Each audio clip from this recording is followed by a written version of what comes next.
নমস্কার বন্ধুরা, আমি মানস বিশ্বাস, দ্য বং ইন্সপিরেশন ইউটিউব চ্যানেলে তোমাদের সবাইকে স্বাগত জানাই। আশা করি তোমরা সবাই সুস্থ আছো এবং ভালো আছো। তা কালকেই আমি তোমাদের ভিডিও করে বলেছিলাম যে তোমরা ডব্লিউবির পাশাপাশি যারা রেলের জন্য যোগ্য তোমরা রেলের প্রিপারেশান নিতে থাকো, যারা এসএসসির জন্য নিজেদের যোগ্য মনে করো তোমরা এসএসসির জন্য প্রিপারেশান রাখো, কিন্তু একটা অল্টারনেটিভ তোমরা ভেবেই থাকো। এবং রেল তাদের কথা মতো কিন্তু দেখো এএলপি অর্থাৎ অ্যাসিস্ট্যান্ট লোকো পাইলট 2025-এর যে নোটিফিকেশান তারা তাদের কথা মতো কিন্তু বার করে দিয়েছে। তা আজকের ভিডিওতেই ফুল নোটিফিকেশানটা আমরা দেখব, পুরো ধীরে সুস্থে তোমাদেরকে আমি দেখিয়ে দেবো এই নোটিফিকেশানে কী বলেছে, যাতে একটা ভিডিওতে তোমরা সমস্ত কিছু বুঝে যেতে পারো। এবং তোমাদের যদি কোনো কোয়ারিজ লাগে অবশ্যই আমাকে নিচে কমেন্ট বক্সে জানাবে, আমি তোমাদেরকে জানাবো সমস্ত ব্যাপার। আর এরকম ইনফরমেটিভ ভিডিও পাওয়ার জন্য, বিভিন্ন স্ট্র্যাটেজিক্যাল ভিডিও পাওয়ার জন্য আমার চ্যানেলে অবশ্যই তোমরা যুক্ত থাকো এবং অবশ্যই চ্যানেলটি সাবস্ক্রাইব করো। আমার Telegram channel the Bong inspiration অফিসিয়ালও কিন্তু যুক্ত হয়ে যাও। এছাড়াও যারা আমার পেড ব্যাচে জয়েন হতে চাও, এককালীন 700 টাকার বিনিময়ে আমার জেনারেল কম্বাইন্ড ব্যাচেও তোমরা কিন্তু যুক্ত হয়ে যেতে পারো। তাহলে চলো বেশি দেরি না করে আজকে ভিডিওটা শুরু করি। তা দেখো এখানে বলা আছে যে government of India, ministry of railway, details centralise employment notice 01/2025। এরপরে তোমাদের কিন্তু টেকনিশিয়ান আসবে, ঠিক আছে, প্যারামেডিক্যাল আসবে, গ্রুপ ডিও আবার কিন্তু তোমাদের আসবে, ঠিক আছে। একদম নিচের দিকে তোমরা আসার পরে তোমাদের ইম্পর্টেন্ট ডেটগুলো একবার দেখিয়ে দিই। তা দেখো তোমাদের ইম্পর্টেন্ট ডেটগুলো একবার ভালোভাবে তোমরা দেখে নাও। সবার প্রথমে তোমরা দেখে নাও যে এই যে এমপ্লয়মেন্ট নিউজে যে ছোট্ট কাটিং তোমরা দেখতে পেয়েছিলে সেটা কিন্তু তোমরা 29 মার্চে দেখতে পেয়েছিলে। এবং তোমাদের যে অনলাইন অ্যাপ্লিকেশান সেটা কিন্তু স্টার্ট হচ্ছে 12 তারিখ থেকে, অর্থাৎ কাল থেকে তোমাদের কিন্তু স্টার্ট হবে। এবং তোমরা কিন্তু 11 মে পর্যন্ত এর ফর্ম ফিল আপটা করতে পারবে। এবং তোমাদের যারা ফর্ম ফিল আপ করবে তাদের অনেকে টাকা দেওয়ার সমস্যাটা থাকে, তো টাকা তোমরা কিন্তু 13/5/2025 অর্থাৎ 11 তারিখ তোমাদের ফর্ম ফিল আপটা শেষ হচ্ছে 11 মে, এবং 13 মেতে তোমাদের কিন্তু টাকা দেওয়ার শেষ দিন। এবং তোমাদের বলেই দিয়েছে তারপরে যদি কারোর কোনো ভুল ভ্রান্তি থেকে থাকে তোমরা কিন্তু অবশ্যই 14 মে থেকে 23 মে পর্যন্ত সময় থাকবে, তোমরা কিন্তু তোমাদের যে ভুল ভ্রান্তিগুলো আছে ফর্মে সেটা ফিল আপ তোমরা সংশোধন করতে পারবে। এবং এখানে একটা কথা বলা আছে যে তোমরা কিন্তু অবশ্যই যে আরআরবি চুজ করলে সেটা কিন্তু চেঞ্জ করতে পারবে না।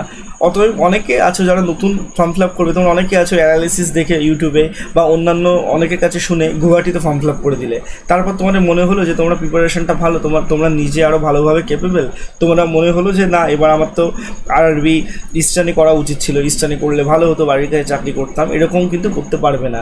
একবার যে ফর্ম ফিল আপটা করবে যে আরআরবিতে সেখানে তোমরা কিন্তু স্থায়ীভাবে সেখানকারই যোগ্য হবে, ঠিক আছে। এবং নিচের দিকে তোমরা চলে আসো, তোমরা দেখতেই পাবে যে এলপির জন্য কিন্তু অবশ্যই বেসিক পে তোমার কিন্তু 19,900 থাকে, লেভেল 2 এর পোস্ট। আর মেডিকেল স্ট্যান্ডার্ড এখানে একটাই থাকে, A1 ক্যাটাগরিতে থাকে 18 থেকে 30 পর্যন্ত তোমাদের কিন্তু বয়স থাকে। সব থেকে বড় যে বিষয়, তোমাদের কিন্তু 9,970টা শূন্য পদ আছে প্রত্যেকটা জনে মিলিয়ে, ঠিক আছে। একদম তোমার একদম অল আরআরবিতে যত ভ্যাকান্সি আছে সেটা কিন্তু 9,910টা। এটা কিন্তু খুব ভালো ভ্যাকান্সি আমি তোমাদেরকে বলবো, কারণ প্রত্যেক বছরই কিন্তু রেল বলেছে পরীক্ষা হবে এবং সেইভাবেই কিন্তু সমস্ত কিছু হচ্ছে। অনলাইনের মাধ্যমে তোমরা কিন্তু এই অ্যাপ্লিকেশনটা করতে পারবে। আরও তোমরা যদি নিচের দিকে আসো, নিচের দিকে তোমাদের ডিটেলসে যা যা আছে আমি তোমাদের বলে দিচ্ছি এবং তোমাদের এখন নোটিফিকেশান যা আছে সেগুলোই দেখিয়ে দিচ্ছি। আর রেলের এই যে ভ্যাকান্সিটা বেরোলো এলপির জন্য একটাই মেডিকেল স্ট্যান্ডার্ড থাকে A1, আর ফিজিক্যালি ফিট হতে হবে, অল এক্সপেক্ট যেটা লাগবে।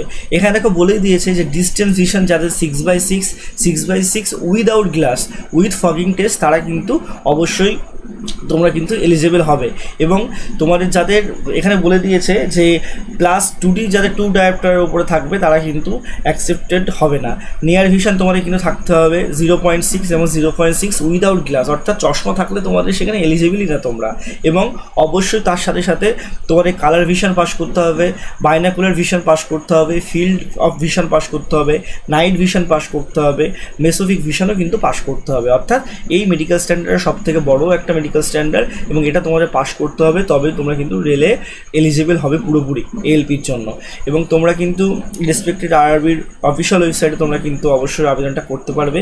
আর এখানে দেখো তোমাদের বলা আছে বয়স নিয়ে যে 18 থেকে 30 বছর পর্যন্ত নর্মাল এজ, কিন্তু যারা SC ST তারা 5 বছর অর্থাৎ 35 বছর পর্যন্ত যাদের বয়স তারা আবেদন করতে পারবে। যারা OBC তারা কিন্তু অবশ্যই 33 বছর পর্যন্ত আবেদন করতে পারবে। এক্স সার্ভিসম্যানের জন্য 33 বছর, যারা এক্স সার্ভিসম্যান OBC NCL তারা আরও 6 বছর এক্সটেন্ড করতে পারবে। এক্স সার্ভিসম্যান SC ST রা আরও 8 বছর তোমরা কিন্তু আবেদনটা করতে পারবে। ঠিক আছে, এখানে ইডব্লিউএসদের কথা কিন্তু সেরকমভাবে বলা নেই, কিন্তু নিচে দেখো এখানে বলে দিয়েছে যে female candidate who are widow, অর্থাৎ যারা বিধবা বা ডিভোর্সি, তারা কিন্তু ইউআর, ইডব্লিউএস, ওবিসি, এনসিএল হলে 35 বছর 38 বছর বয়স পর্যন্ত তারা আবেদনটা করতে পারবে। ঠিক আছে, নিচের দিকে আসো, তোমাদের দেখো এখানে বলেই দিয়েছে যে 2/7/1995 যাদের ইউআর তারা কিন্তু আবেদন করতে পারবে, আমাদের আপার লিমিট। ঠিক আছে, আর ওবিসি যারা 2/7/1992 তারা আবেদন করতে পারবে, আর এসসি এসটি যারা 90 তারাও কিন্তু আবেদনটা করতে পারবে। ঠিক আছে, এবং নিচের দিকে তোমার এসেনশিয়াল কোয়ালিফিকেশান তোমাদের এখানে দেখো বলাই আছে কি, যে candidate must note date of birth, কিন্তু তোমাদের অবশ্যই অ্যাপ্লিকেশান যে ডেট তার আগের হতে হবে, তাহলেই কিন্তু তোমরা আবেদনটা করতে পারবে। আর এখানে তোমাদের একটা কথা বলে দিই, তোমাদের কিন্তু এখানে ডিসক্রাইব করা আছে সমস্ত কিছু, আমি তোমাদের বলে দিচ্ছি টেকনিক্যাল যে কোয়ালিফিকেশানগুলো তোমাদের লাগবে। আর ফর্ম ফিল আপের জন্য অবশ্যই প্রত্যেকটা ক্যান্ডিডেটের 500 টাকা লাগবে, কিন্তু তোমাদের কিছু কিছু ক্ষেত্রে কিছু ছাড় আছে, যেমন SC, ST, ex serviceman, female, transgender, minority of economic backward ক্লাসের অর্থাৎ ইবিসি, ঠিক আছে, তারা কিন্তু অবশ্যই 250 টাকা করে তোমাদের কিন্তু লাগবে ফর্ম ফিল আপের জন্য। আর অল ক্যান্ডিডেট জেনারেল স্টুডেন্টদের জন্য কিন্তু 500 টাকা লাগবে। আর একটা কথা তোমাদের এটাও বলা আছে, যারা যারা CBT 1 তোমরা অ্যাটেন্ড করবে, অর্থাৎ প্রথম পরীক্ষাটা দেবে, তোমরা কিন্তু এই টাকাটা পুরো রিফান্ড পাবে, আর এই টাকাটা তোমরা কিন্তু অনলাইনের মাধ্যমে দিতে পারবে। নিচের দিকে তোমরা যদি আসো, এখানে দেখো ইবিসি নিয়ে বলা আছে যে যাদের ইনকাম 50,000 টাকার কম তারা কিন্তু আবেদন করতে পারবে, তা সেগুলো নিয়ে আমি দেখছি না। তোমাদের একদম নিচের দিকে তোমরা যদি আসো, তোমরা পুরো আমি একদম পাই টু পাই তোমাদের বলে দিচ্ছি নোটিফিকেশন অনুযায়ী তোমাদের কী কী দরকার। ঠিক আছে, আরও নিচের দিকে আসে তোমার রিক্রুটমেন্ট প্রসেস তোমরা দেখে নাও। প্রথমে তোমাদের কিন্তু অনলাইন অ্যাপ্লিকেশনটা হবে, তারপর তোমাদের অ্যাপ্লিকেশনটা অ্যাকসেপ্টেড হবে, তারপর তোমাদের CBT 1 অ্যাডমিট কার্ড বেরোবে, তোমরা CBT 1 দেবে, তারপর CBT 1 রেজাল্ট বেরোবে, দেন CBT 2তে যারা সিলেক্টেড হবে তাদের CBT 2 হবে, তারপর CBAT অর্থাৎ কম্পিউটার বেস একটা অ্যাপটিটিউড টেস্ট তোমাদের হবে, তারপর তোমাদের ডকুমেন্ট ভেরিফিকেশন হবে, এবং ডকুমেন্ট ভেরিফিকেশনের দিনই তোমাদের কিন্তু মেডিকেল এক্সামিনেশন হবে। আর এই সমস্ত কিছু তোমাদের কিন্তু RRB SMS এর মাধ্যমে, ওয়েবসাইটের মাধ্যমে এবং ইমেলের মাধ্যমে তোমাদের কাছে কিন্তু পৌঁছে দেবে। ঠিক আছে, আর এখানে দেখো প্রথমেই বলা আছে CBT 1 এর কথা, তা CBT 1 কিন্তু অবশ্যই একটা জাস্ট কোয়ালিফাইং নেচার পরীক্ষা, তারপরে তোমরা CBT 2তে বসতে পারবে। ঠিক আছে, আর CBT 1 কিন্তু অবশ্যই ফাইনাল মেরিটের জন্য কখনোই তাদের যে নাম্বারটা সেটা অ্যাকুমুলেট তারা করবে না। CBT 1 পরীক্ষার জন্য তোমাদের 60 মিনিট অর্থাৎ 1 ঘন্টার পরীক্ষা হবে, 75 মার্কের তোমাদের টোটাল কোশ্চেন থাকবে। ঠিক আছে, আর পার কোশ্চেনের জন্য তোমাদের 1টা মার্ক থাকবে, অর্থাৎ প্রত্যেকটা প্রশ্নের জন্য 1টা মার্ক, 75টা কোশ্চেন থাকবে, 1 ঘন্টার পরীক্ষা। আর 1/3 নেগেটিভ মার্কিং অর্থাৎ 3টে ভুল প্রশ্নের জন্য 1 নম্বর তোমাদের কিন্তু কাটা যাবে। আর অবশ্যই মাল্টিপল শিফট হবে, সেই কারণে নর্মালাইজেশন মার্কস কিন্তু তোমাদের থাকবে। আর একটা কথা তোমাদের বলে দিই, ইউআর আর ইডব্লিউএস যারা এই 75-এর 40% পাবে না, তারা অটোমেটিক ডিসকোয়ালিফাই হয়ে যাবে। ওবিসির ক্ষেত্রে 30%, এসসির ক্ষেত্রে 30% এবং এসটির ক্ষেত্রে 25%। অর্থাৎ 75-এর মধ্যে যারা যেসব ইউআর বা ইডব্লিউএস আছে 40% পাচ্ছ না, তোমরা কিন্তু অটোমেটিক ডিসকোয়ালিফাই হয়ে যাবে।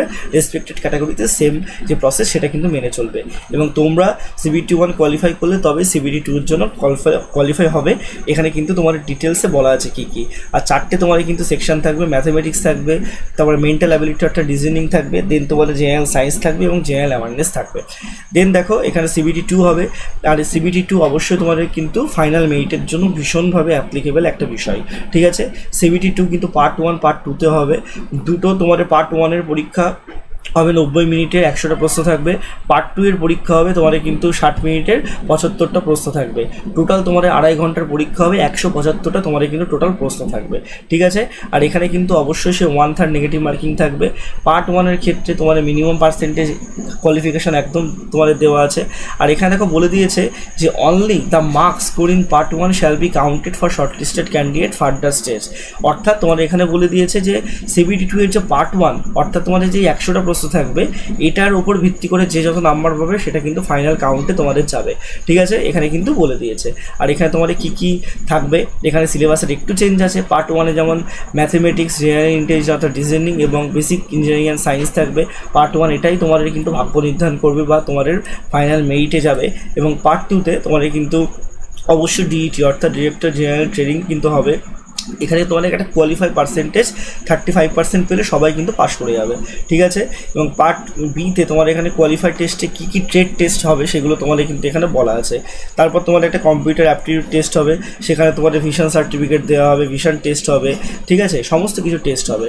দেন তোমাদের কিন্তু সাইকো টেস্ট হবে, অনেক কিছু আছে এখানে কিন্তু দেখে নাও, সেই জিনিসগুলো তোমরা ভালোভাবে দেখে নিতে পারবে। তারপর তোমাদের ডকুমেন্ট ভেরিফিকেশান, মেডিকেল এক্সামিনেশন হবে, ঠিক আছে। সমস্ত কিছু আশা করি বলে দিতে পারলাম। এবার তোমরা যদি একদম নিচের দিকে আসো, তোমাদের ফটোগ্রাফ আর সিগনেচার নিয়ে বেশি কিছু বলছে না, তোমরা সবাই জানো, এবং প্রত্যেকটা আরবি জোনের এখানে দেওয়া আছে কোনটা কী জোন, ঠিক আছে। আর একটা কথা তোমাদের বলে দিই, একটা ক্যান্ডিডেট কিন্তু একটা জোনে অ্যাপ্লিকেশন করতে পারবে এবং একটাই অ্যাপ্লিকেশন হবে, মাল্টিপল অ্যাপ্লিকেশন মাল্টিপল জোনে কিন্তু অবশ্যই করবে না, তাহলে কিন্তু তোমরা ডিসকোয়ালিফাই হয়ে যাবে, ঠিক আছে। একদম নিচের দিকে তোমরা যদি আসো, তোমাদের এখানে বলে দিয়েছে যারা SC ST তাদের কিন্তু ফ্রি ট্রাভেল ফেসিলিটি থাকবে, অর্থাৎ পরীক্ষার দিন তোমরা ফ্রিতে ট্রেনে যাতায়াত করতে পারবে, ঠিক আছে। একদম তোমরা যদি আরও নিচের দিকে আসো, এখানে তোমাদের দেখো বেশি কিছু বলা নেই, এখানে তোমাদের যে পে স্কেল সেটা বলা আছে এবং কোয়ালিফিকেশানটা বলা আছে। দেখো কোয়ালিফিকেশানটা একটু ভালো করে তোমরা দেখে নাও। এখানে বলে দিয়েছে প্রথম কথায় যে যারা ফিজিক্যাল হ্যান্ডিক্যাপ বা ফিজিক্যাল ডিসেবিলিটি আছে তারা কিন্তু সুইটেবল নাই পোস্টের জন্য। দেন দেখো যাদের মাধ্যমিক পরীক্ষা আছে প্লাস ITI করা আছে NCVT বা STVTর আন্ডারে, অর্থাৎ ফিটার ট্রেডে, টেকনিশিয়ান ট্রেডে, ইনস্ট্রুমেন্ট মেকানিক ট্রেডে, ঠিক আছে, মিলওয়েট বা মেনটেন্যান্স মেকানিক ট্রেডে, মেকানিক রেডিও অ্যান্ড টিভি ট্রেডে, electronics mechanic motor vehicle, wireman, তারপর তোমার tractor mechanic, armature and coil winder, mechanic diesel, তারপর তোমাদের টার্নার মেকানিক, এই সমস্ত ক্ষেত্রে তোমরা কিন্তু আবেদনটা করতে পারবে যারা এইসব আছে। ওয়েল্ডাররা কিন্তু সরি যারা 1 বছরের কোর্স করেছে ওয়েল্ডার তারা কিন্তু আবেদন করতে পারবে না। এবং একটা কথা দেখো বলা আছে যারা মাধ্যমিক পাস করেছে এবং রেলের অ্যাপ্রেন্টিস কোর্স করা আছে তোমরা কিন্তু অবশ্যই এটার জন্য আবেদন করতে পারবে। এবং দেখো এখানে বলে দিয়েছে যারা মাধ্যমিক পাস করেছো প্লাস ইলেকট্রনিক্স বা অটোমোবাইল ইঞ্জিনিয়ারিংয়ের জন্য পড়াশোনা করে তোমরাও কিন্তু আবেদনটা করতে পারবে ITI ক্ষেত্রে, ঠিক আছে। 1 বছরের যে ITI করেছেন ওয়েল্ডাররা আবেদন করতে কিন্তু পারবে না, ঠিক আছে। অনেকে আমাকে প্রশ্ন করেছিল, আমি তোমাদের বলে দিলাম। টোটাল ভ্যাকান্সি তোমরা দেখে নাও, এখানে তোমাদের 9970টা ভ্যাকান্সি আছে। তোমাদের সবার বড় কথা মালদাতে দেখো ইয়ার জোনে 410টা ভ্যাকান্সি আছে, এশিয়ার সাউথ ইস্টার্ন রেলওয়েতে তোমাদের কিন্তু 24টা ভ্যাকান্সি আছে, ঠিক কলকাতাতে সাউথ ইস্টার্ন রেলওয়েতে 262টা ভ্যাকান্সি আছে, শুধু ইস্টার্ন রেলওয়েতে 400 তোমাদের কিন্তু 58টা ভ্যাকান্সি আছে, ঠিক আছে। এই জিনিসগুলো এখানে কিন্তু কলকাতাতে আবার ভালো ভ্যাকান্সি আছে। গুয়াহাটিতে তোমরা দেখে না, গুয়াহাটিতে কিন্তু মাত্র 30টা ভ্যাকান্সি আছে। চেন্নাই তোমাদের 362টা ভ্যাকান্সি আছে। ভুবনেশ্বরে সবথেকে বেশি ভ্যাকান্সি আছে 928টা। তারপর তোমাদের ভোপালে কিন্তু টোটাল তোমাদের ভালো ভ্যাকান্সি আছে 46টা এবং 618টা। দেন তোমাদের এলাহাবাদেও ভালো ভ্যাকান্সি আছে।